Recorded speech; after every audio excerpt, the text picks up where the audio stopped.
In a world where customer desires constantly shift, the most successful companies are those that master the art of continuous discovery. This approach moves beyond simply shipping features and instead focuses on deeply understanding and serving evolving customer needs.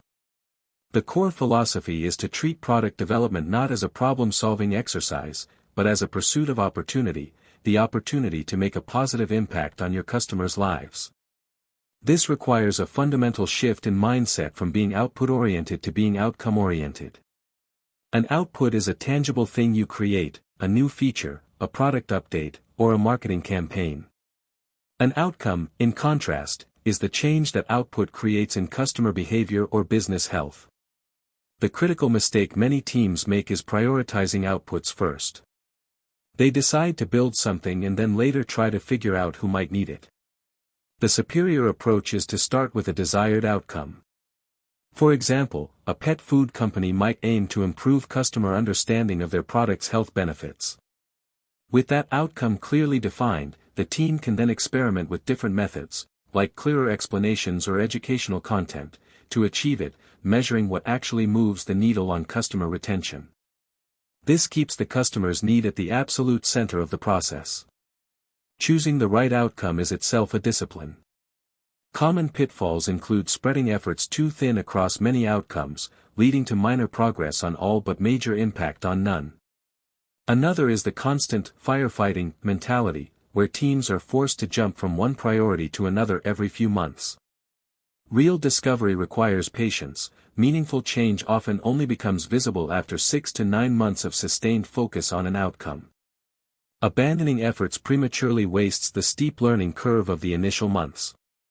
It's also easy to mistakenly focus on proxy metrics that are actually outputs in disguise, like aiming to increase the number of online reviews rather than focusing on increasing customer engagement with those reviews. A simple litmus test is to continually ask, what impact will this change have on our customer or our business? Once a target outcome is selected, the next step is to explore the opportunity space around it. This involves mapping all the customer needs, pain points, and desires related to that outcome. A team tasked with increasing completed application forms, for instance, would map every step of the customer's journey, identifying where frustration or abandonment occurs.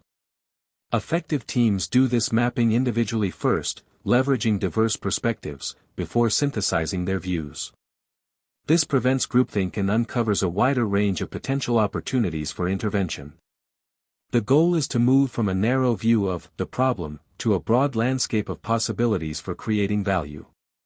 To navigate this opportunity space, you must engage with customers, but traditional market research has pitfalls. Customers are notoriously poor at predicting what they will want or do. They might ask for incremental improvements, like a faster horse, rather than envisioning transformative solutions like the automobile. Furthermore, people often misunderstand their own behavior. A recruiter might state a preference for a certain type of candidate, but their actual hiring history could tell a completely different story. Therefore, the key to useful research is asking the right questions. Avoid hypotheticals like, "Would you use this?" Instead, focus on understanding past behaviors, concrete experiences, and the context of their actions. The goal is to uncover the underlying need or job to be done, not to collect a wish list of features. With a rich map of opportunities and insights from customer research, the final habit is structured ideation. The most innovative solutions emerge from generating a large volume of ideas.